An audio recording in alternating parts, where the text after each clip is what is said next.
Hello students, welcome back to my YouTube channel बरूट English hub. This is Rajni. तो देखिए students, आज के इस लेक्चर में हम डिस्कस करेंगे बीए सेकेंड ईयर से थर्ड सेम के चैप्टर नंबर 9 यानी कि पोइम नंबर 9 को आज हम यहाँ पर डिस्कस करेंगे। तो देखिए पोइम नंबर 9 है where the mind is without fear. तो ये पोइम रविंद्रनाथ टैगोर के द्वारा रिटन है। रविंद्रनाथ टैगोर एक फेमस इंडियन पोइट थे जो कि बंगाल से थे, इसलिए ये फेमस बंगाली पोइट थे। यानी कि इन्होंने जितने भी अपने वर्क राइट किए, चाहे वो शॉर्ट स्टोरीज हो, चाहे पोइट्री हो, चाहे नॉवल हो, चाहे ड्रामाज हो, सभी इन्होंने अपनी मदर टंग जो कि उनकी बंगाली लैंग्वेज थी, यानी वो बंगाल से थे तो अपनी बंगाली लैंग्वेज में ही इन्होंने अपने सारे वर्क राइट किए। अब देखिए, जो इन्होंने बंगाली वर्क राइट किए थे उन्हीं को इन्होंने इंग्लिश में ट्रांसलेट किया, और इंग्लिश में ट्रांसलेट करने के बाद इन्होंने अपने बहुत से फेमस वर्क जो लिखे, उनमें से ही एक फेमस वर्क जो इनका रहा, जो कि एक पोइटिक वर्क है जिसका नाम है गीतांजलि। उसका नाम है गीतांजलि। अब देखिए, जो ये गीतांजलि है ये पहले बंगाली लैंग्वेज में राइट किया गया था, तो इसके बारे में हमें जानना जरूरी है क्योंकि जो हमारी पोइम है वो इसी से निकल कर आई है। तो देखिए, जो ये गीतांजलि है ये पहले बंगाली लैंग्वेज के अंदर, तो ये बंगाली लैंग्वेज में पहले राइट की गई थी। किस लैंग्वेज में? बंगाली भाषा में राइट की गई थी। तो देखिए ये कब पब्लिश हुई थी? तो ये पब्लिश हुई थी 1910 में। तो 1910 में ये पब्लिश हुई। उसके बाद देखिए इस गीतांजलि को रविंद्रनाथ टैगोर ने खुद ने ही अपने इस वर्क को, इस पोइटिक वर्क को इंग्लिश लैंग्वेज में, यानी कि इसका इंग्लिश वर्जन ट्रांसलेट किया। यानी कि इसको किस लैंग्वेज में राइट किया? तो इन्होंने इसे इंग्लिश लैंग्वेज में राइट कर दिया, और इंग्लिश में इसको ट्रांसलेट करने के बाद इंग्लिश वर्जन को कब पब्लिश किया गया? तो वो किया गया था नवंबर 1912 में। नवंबर 1912 यानी कि 1912 में इन्होंने इसको पब्लिश किया। और ये इतना फेमस हुआ ये वर्क क्योंकि देखिए इंग्लिश लैंग्वेज में आने के कारण ये वेस्टर्न वर्ल्ड में, यानी कि जो यूरोपियन कंट्रीज थी उनमें भी, ये पश्चिमी सभ्यता में भी ये क्या हुआ, बहुत ही फेमस हो गया। जिस कारण से इस फेमस वर्क को पहली बार हमारे इंडिया में इतना फेमस वर्क था जिसको कि नोबेल प्राइज से सम्मानित किया गया। तो देखिए इस गीतांजलि की वजह से ही इंडिया में किसी ने पहली बार नोबेल प्राइज जीता था। इसलिए रविंद्रनाथ टैगोर हैं बहुत ही महान हस्ती माने जाते हैं कि जो इन्होंने वर्क लिखा गीतांजलि, इसको 1913 में, ये देखिए जीके में भी ये क्वेश्चन आता है और इंग्लिश में भी ये क्वेश्चन पूछा जाता है। तो 1913 में इसी गीतांजलि वर्क की वजह से इनको नोबेल प्राइज फॉर लिटरेचर से सम्मानित किया गया। नोबेल प्राइज फॉर लिटरेचर से सम्मानित किया गया। तो देखिए अब जो ये गीतांजलि थी इसमें टोटल कितने पोइम्स थी? क्योंकि ये देखिए कलेक्शन ऑफ पोइम्स था, यानी कि पोइम्स का कलेक्शन था और एक कविता संग्रह था, इसलिए इसमें बहुत सारी कविताएं होगी, कलेक्शन होगा कविताओं का। तो कितने कविताएं थी टोटल इसके अंदर? तो इसमें टोटल थी 103 पोइम्स। तो देखिए गीतांजलि है जो टोटल इसमें पोइम्स थी जो इंग्लिश वर्जन में थी। तो आपको क्या याद रखना है, इंग्लिश वर्जन में कितनी थी? 103 थी। अब देखिए टोटल बात करें तो वैसे गीतांजलि जब बंगाली लैंग्वेज में हुई थी, यानी बंगाली लैंग्वेज के अंदर जब इसको लिखा गया था, तो उसमें टोटल पोइम्स की कितनी थी संख्या? तो वो थी 157। तो और जो इंग्लिश वर्जन में ये गीतांजलि लिखी गई थी उसमें टोटल 103 पोइम्स थी, 103 पोइम्स थी। तो देखिए 103 पोइम्स में से जो 53 पोइम्स, तो इन 103 में से देखिए बंगाली लैंग्वेज में 157 पोइम्स थी, और देखिए इंग्लिश लैंग्वेज में 103 पोइम्स थी, और इन 103 में से जो बंगाली लैंग्वेज के गीतांजलि थी वो टोटल पोइम्स इन्होंने कितनी उठाई? वो उठाई 50। तो 50 पोइम तो डायरेक्ट इस गीतांजलि में से जो बंगाली लैंग्वेज की थी इसमें से इन्होंने ली, और बची हुई जो टोटल रही 53 पोइम्स वो इन्होंने अदर वर्क्स है जो इनके, यानी कि अन्य जो इनके पोइट्री के वर्क थे, पोइम्स थी, उनमें से इन्होंने इन 53 पोइम्स को उठाया। गीतांजलि में से, बंगाली लैंग्वेज में से डायरेक्ट जो उठाई है वो है 50, और टोटल कितनी थी इंग्लिश वर्जन में? 103। अब देखिए जो ये 103 पोइम्स थी गीतांजलि की, उनमें से पोइम नंबर 35 वो है हमारी where the mind is without fear. तो ये पोइम है हमारी गीतांजलि की, पोइम नंबर 35 है, यानी 35वीं पोइम है ये हमारी, जो कि रविंद्रनाथ टैगोर के द्वारा रिटन है। तो ये हुई हमारी सारी बातें रविंद्रनाथ टैगोर की गीतांजलि से, जिसमें से ये पोइम उठाई गई है। अब देखिए जो ये पोइम है, देखिए बंगाली लैंग्वेज के अंदर। अब इस पोइम की बात हम करेंगे। हमने पहले बात की रविंद्रनाथ टैगोर की, जो कि एक बंगाल से पोइट थे, एक फेमस इंडियन पोइट थे, हमारे भारत से थे, और पहले ऐसे इंसान थे जिन्होंने नोबेल प्राइज को जीता था। अब देखिए पोइम की बात करें तो ये पोइम 1900 में, 1900 में ये पोइम लिखी गई थी। और इसके बाद क्या हुआ, जब ये लिखी गई थी तो बंगाली लैंग्वेज के अंदर लिखी गई थी। कौन सी लैंग्वेज थी वो? बंगाली लैंग्वेज। तो इसमें जब ये लिखी गई थी तो 1900 में लिखी गई थी, और उसके बाद 1911 में ये पहली बार पब्लिश की हुई थी बंगाली लैंग्वेज में। 1911 में ये पब्लिश हुई थी, ये आपको याद रखना है। तो 1911 में ये पब्लिश हुई। अब देखिए बात करते हैं हम इस पोइम की। अब देखिए स्टार्ट करते हैं हम अपनी इस पोइम को। अब देखिए बात करें इस पोइम की, इसको हम स्टार्ट करते हैं हम, where the mind is without fear. तो देखिए यहाँ पर ये पोइम की पहली लाइन है, इसी से टाइटल बनाया गया है। तो ये पोइम है जो where the mind is without fear at the head is held high. तो ये जो पोइम लिखी गई थी, तो देखिए बात कब की है ये? 1900 से लेकर 1912 तक की है, जब ये पोइम लिखी गई होगी, पब्लिश हुई होगी। तो उस टाइम पे इंडिया में अंग्रेजों का शासन हुआ करता था, यानी कि अंग्रेजों का ही शासन था, और जो हमारे इंडियंस हैं उनको दबा कर रखा जाता था। और दूसरी तरफ बात करें तो एक तरफ तो भी दबा कर रखे जाते थे, और दूसरी तरफ बात करें तो उनका जो माइंड है उसमें सारी पुरानी कुरीतियां भरी हुई थी, सुपरस्टिशंस भरी हुई थी, प्रेजुडाइसेस थे, यानी पूर्वाग्रह थे, उनकी पुरानी जो हैबिट्स थी वो सभी थी। तो वो पक्षपात करते थे, तो ये कलर को लेकर, क्रीड को लेकर, रिलीजन को लेकर, तो इन सभी को लेकर क्या रहता था, लोगों के मन में एक दूसरे के लिए घृणा भरी हुई थी। कास्टिज्म बहुत ज़्यादा था, और अलग अलग कलर को देखकर, यानी कि रंग भेद ज़्यादा था, और पंथ सभी के अलग अलग हुआ करते थे। कोई किसी धर्म की तरफ चलता था तो कोई किसी धर्म की तरफ चलता था, जिस कारण से लोगों में मतभेद था, बिल्कुल आपस में लोगों के मन में घृणा भरी हुई होती थी।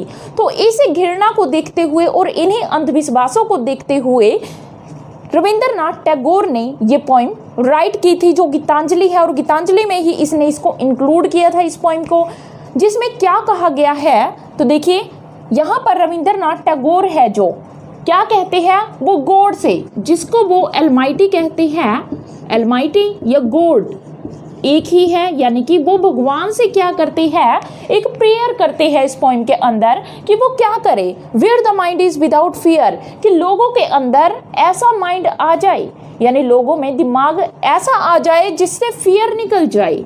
विदाउट फियर मीन्स तो वो होगा बिना डर का माइंड हो, कि सभी लोगों का माइंड कैसा हो जाए, वो डर से मुक्त हो जाए। मैं भगवान से ऐसी प्रे करता हूँ।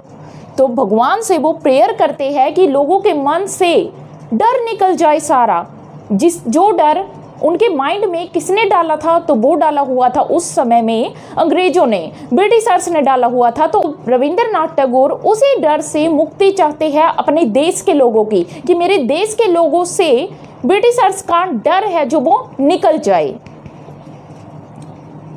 Eight the head, head means जो हमारे सिर है, इज हेल्ड हाई, वो ऊपर उठ जाए, यानी कि लोग अब दबना छोड़ दें अंग्रेजों से, और क्या करें, वो अपने सिरों को ऊपर उठाए, यानी कि वो खुद को पहचाने, अपने डिग्निटी को पहचाने, अपने सम्मान को, अपने ऑनर को पहचाने, वो खुद का सम्मान बनाए, लोगों से डर कर उनसे दबे ना। ये चाहते हैं रविंद्रनाथ टैगोर इस फर्स्ट लाइन के अंदर। वेयर नॉलेज इज फ्री, जहां पर, अब सेकेंड लाइन में क्या कहते हैं रविंद्रनाथ टैगोर जी, पोइट क्या कहते हैं कि जो नॉलेज है वो फ्री हो जाए। तो यहाँ पर नॉलेज का अर्थ क्या निकल कर आएगा, यहाँ पर होगा एजुकेशन, यानी कि सभी को एजुकेशन कैसे मिले, फ्री मिले। ब्रिटिश काल में क्या होता था, ब्रिटिश जो एज थी, ब्रिटिश पीरियड था, उस समय में क्या होता था, जो अमीर लोग होते थे, अपर क्लासेस के लोग होते थे, उनको तो स्टडी करने के लिए बड़े बड़े स्कूलों में भेजा जाता था और उनको अच्छी शिक्षा दी जाती थी। पर जो गरीब लोग थे वो शिक्षा से वंचित थे, क्योंकि उनके पास पैसा नहीं था स्कूलों में जाने के लिए। रिलीजन्स के प्रति क्या था, आपस में घृणा थी, नफरत थी, अलग अलग धर्मों के लोग थे, जिस कारण से उनको एजुकेशन नहीं मिल पाती थी। और ब्रिटिशर्स थे, तो इस कारण से क्या हुआ, जो गरीब हैं उनका दमन किया जाता था, उनको एक्सप्लॉइटेशन किया जाता था, जिस वजह से उन्हें एजुकेशन भी नहीं मिल पाती थी। तो यहाँ पर रविंद्रनाथ टैगोर जी क्या कहती है कि सभी के लिए एजुकेशन फ्री हो जाए। और वो एजुकेशन कैसे हो, सभी लोग अपने घरों से निकलकर एजुकेशन ले, एक नेचुरल वर्ल्ड में ले, प्रकृति के बीच में जाकर नॉलेज ले, कुछ सीखे, शिक्षा ले, ना कि सभी स्कूल सिर्फ अमीरों के लिए खोले जाए। मेरी कंट्री के हर इंसान को क्या मिले, शिक्षा मिले, फ्री में मिले, उसके लिए कोई पैसा ना लिया जाए। सेकंड स्टैंजा देखिए, where the world has not been broken up into fragments। और इस वर्ल्ड कौन सा, जो रविंद्रनाथ टैगोर है वो यहाँ पर बात करते हैं हमारी कंट्री की, कि जो ये वर्ल्ड है ये ब्रोकन ना हो, टूटा हुआ ना हो, फ्रैगमेंट्स में, टुकड़ों में। तो रविंद्रनाथ टैगोर यहाँ पर क्या कहते हैं कि जो मेरी कंट्री है वो टुकड़ों में ना बटे, यानी कि जो मेरा देश है, जो कि धर्म को लेकर, रंग को लेकर, पंथ को लेकर, हर चीज को लेकर आपस में ब्रोकन है, डिवाइडेड है, तो क्या हो वो ऐसा ना हो कि मेरा देश टुकड़ों में ना बटे by narrow domestic walls. Narrow means जो एक संकीर्ण भेड़ी सी, डोमेस्टिक होमली यानी कि जो घरेलू, वॉल्स मीन्स वो होगा दीवारें, जो घरों की दीवारें है जो कि बिल्कुल संकीर्णता से बनी हुई है, यानी कि जो भीड़ी दीवारें है, माइंड की भीड़ी दीवारें है, यानी दिमाग में जो संकीर्णता भरी हुई है लोगों के, वो सभी निकल जाए और धर्म को लेकर लोग टुकड़ों में ना बटे, मेरा देश जुड़कर रहे, मेरी कंट्री है जो वो एक हो जाए, धर्म के नाम पर वो अलग अलग टुकड़ों में ना बटे। तो यही भगवान से वो प्रे करते हैं सेकंड स्टैंजा के अंदर। अब थर्ड स्टैंजा देखिए, where words come out from the depth of truth. और जहां पर वर्ड्स, अब रविंद्रनाथ टैगोर जी यहाँ पर क्या कहते हैं कि जो वर्ड्स है, यानी कि जो शब्द है जो कि लोग बोलते हैं, कम out from the depth of truth, वो कहाँ से निकल कर आए, कम आउट मीन्स बाहर निकल कर आए, तो कहाँ से बाहर निकल कर आए, from the depth of truth, कि वो सच्चाई से बाहर निकल कर आए, सच्चाई की गहराई से बाहर निकल कर आए, यानी कि हर कोई क्या करे, सच बोले, सच की राह पर चले, सच्चाई के रास्ते पर चले, ना कि कोई झूठ बोले। वेयर टायरलेस स्ट्राइविंग, और जहां पर टायरलेस मीन्स कोई थका हुआ ना हो, यानी कि ना थकने वाली, स्ट्राइविंग मीन्स प्रयास, जो भी एफर्ट्स होते हैं तो ना थकने वाले प्रयास किए जाए। Stretches it's arms towards perfection, यानी कि जो मेरे देश के लोग हैं वो क्या करें, तो भगवान से रविंद्रनाथ टैगोर यहाँ पर प्रेयर करते हैं कि मेरे देश के लोग हैं जो वो क्या करें, परफेक्शन की तरफ, टूवर्ड्स परफेक्शन, यानी कि परफेक्शन की तरफ वो बढ़े। टूवर्ड्स मीन्स आगे बढ़े, तो किसकी तरफ बढ़े, तो किसकी तरफ बढ़े, वो परफेक्शन की तरफ बढ़े। और कैसे बढ़ेंगे वो, परफेक्शन कब आएगी, परफेक्शन मीन्स पूर्णता कब आएगी, यानी वो पूरी तरह से परफेक्ट कैसे होंगे, तो पूरी तरह से मेरे देश के लोग परफेक्ट कैसे हो जाए, जब वो क्या करेंगे, टायरलेस, बिना थके स्ट्राइविंग करेंगे, एफर्ट्स करेंगे, प्रयास करेंगे, परिश्रम करेंगे। स्ट्रेचेस इट्स आर्म्स, और अपनी बाहों को जब ये फैलाएंगे, किसकी तरफ, परफेक्शन की तरफ, यानी कि परफेक्शन की तरफ कैसे बढ़े, निरंतर प्रयास करके बढ़े और बिना थके मेहनत करके, स्ट्राइव करके मेरे देश के लोग परफेक्शन की तरफ बढ़ जाए। Where the clear stream of reason, और मेरे देश के लोगों के माइंड में क्या हो, क्लियर स्ट्रीम हो। क्लियर मीन्स साफ सुथरी, बिल्कुल। स्ट्रीम होती है, एक छोटा नाला होता है, एक छोटी सी नहर होती है, यानी कि साफ सुथरी जो नदी है, नहर है। ऑफ रीजन, वो रीजन की हो। तो कैसी धारा बही मेरे देशवासियों के माइंड में, वो हो रीजन से भरी हुई। यानी कि जब भी कुछ बात हो, कोई अंधविश्वास की बात हो, तो यहाँ पर सीधा जो पोइट कहना चाहती है, डायरेक्टली बोलते हैं, जो वो क्या कहती है कि जो मेरे देशवासी है उनके मन से अगर वो कुछ भी करना चाहते हैं तो वो रीजनेबल सोचे, यानी कि हर बात को वो तर्क से सोचे, ना कि बिना सोचे समझे वो झूठ के रास्ते पर, पाखंड के रास्ते पर, अंधविश्वास के रास्ते पर चल पड़े। सभी कुरीतियों को छोड़कर वो क्या करे, तर्क वितर्क से कुछ सोचे, कुछ समझे। हैज नॉट लॉस्ट इट्स वे, ताकि वो अपना रास्ता ना खोए, लॉस्ट ना करे। तो पोइट देखिए यहाँ पर इस लाइन में एक और बार इसको रिपीट करते हैं कि पोइट क्या कहते हैं कि मेरे देश के लोग क्या करें, भगवान से वो प्रेयर करते हैं कि मेरे देश के लोग तर्क की तरफ बढ़े, तर्क वितर्क करे, हर बात को अच्छे से सोचे, बाद में उसको अपनाए। यानी कि अंधविश्वासों को छोड़कर, जाति पाति के भेदभाव को छोड़कर लोग क्या करें, एक सच्चाई के रास्ते पर चले, एक हो जाए, वही वो इनमें चाहते हैं। सोच समझकर फैसले ले, कोई भी लेना चाहते हैं तो। Into the dreary desert sand of dead habits, और वो लोग कहाँ से निकले, dreary desert sand, जो कि उदासी की, ड्रेरी क्या होता है, सैडनेस से भरी हुई जो डेजर्ट है। डेजर्ट क्या होती है, डेजर्ट होता है एक मरुस्थल, जो मरुस्थल की सैंड है, यानी कि मरुस्थल का जो रेत है जिसमें कि उदासी भरी हुई है, यहाँ से निकले ऑफ डेड हैबिट्स। और इनका कंपैरिजन ड्रेरी डेजर्ट सैंड, इनका कंपैरिजन डेड हैबिट्स के साथ, यानी कि मृत हैबिट्स। अब मृत हैबिट्स कौन सी है, वे हैबिट्स जिनमें सुपरस्टिशंस है, प्रेजुडाइसिस है, पक्षपात है, पूर्वाग्रह है, अंधविश्वास है। यानी कि लोग क्या करें, अंधविश्वासों से निकले, जो डेड हैबिट्स है, पुरानी कुरीतियां हैं, उनसे निकले, यानी कि पुरानी आदतें अपनी छोड़कर तर्क वितर्क से सोचते हुए वो आगे बढ़े, पुरानी कुरीतियों को वो भूल जाए, अंधविश्वास को वो छोड़ दे और दिमाग से सोचे कि हम जो कर रहे हैं वो ठीक है या नहीं है। और ऐसा करते हुए हम इस उदासी भरे मरुस्थल से निकल जाए।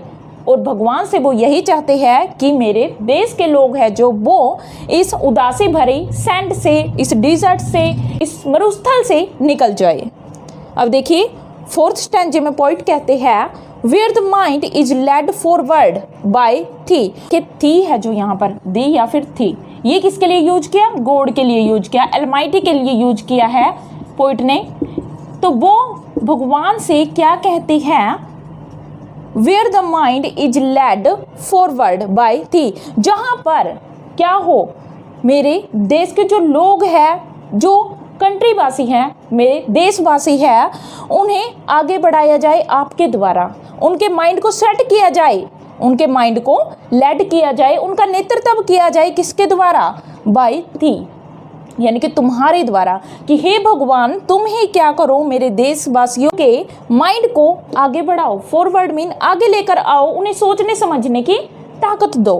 इनटू एवर वाइडनिंग, और देखिए यहाँ पर क्या कहते हैं, into ever widening thought and action, ताकि उनमें, एवर वाइडनिंग मीन्स बहुत ज़्यादा विकसित रूप से, यानी कि जो उनका माइंड है वो पूरी तरह से डेवलप हो जाए। एवर वाइडनिंग, उनमें जो उनका माइंड है इतना फैल जाए, इतना अधिक उनके मन में विकास हो जाए कि वो क्या करे, उनकी सोच है जो थॉट एंड एक्शन, वो सोच में भी और एक्शन लेने में भी क्या हो जाए, समर्थ हो जाए। उनका माइंड बिल्कुल अच्छे से काम करने लगे, वो अच्छा सोचे, अच्छा करे, रीजनेबल सोचे, तर्क वितर्क से काम ले, अंधविश्वास को छोड़ दे। और इनको लेड करने के लिए कौन रास्ता दिखाएगा, वो आप दिखाओगे थी, यानी कि गॉड आप ही इनको रास्ता दिखाओ कि ये इनका माइंड है जो वो बिल्कुल विस्तृत हो जाए, उनका माइंड कैसा हो जाए, वे ओपन माइंडेड बन जाए और झूठी सोच को, झूठे दिखावे को, झूठी कुरीतियों को वो छोड़ दे।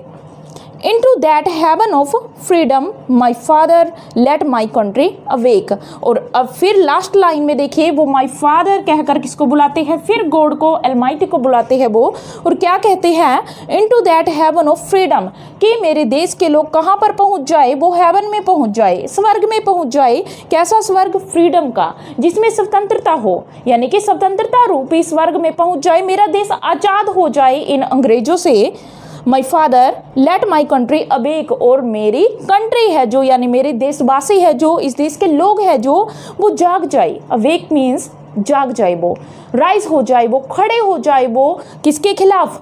जो भी कुरीतियां हैं उनके खिलाफ खड़े हो जाए, ब्रिटिशर्स के खिलाफ खड़े हो जाए, मेरा देश पूरी तरह से आज़ाद हो जाए, हर चीज़ से, हर कुरीति से आज़ाद हो जाए। तो ये हुई हमारी poem where the mind is without fear by Rabindranath Tagore. तो अगर आपको पूरी तरह से ये पोइम समझ आई हो, लेक्चर अच्छा लगा हो, तो चैनल को लाइक, सब्सक्राइब एंड शेयर जरूर कीजिएगा। Thank you.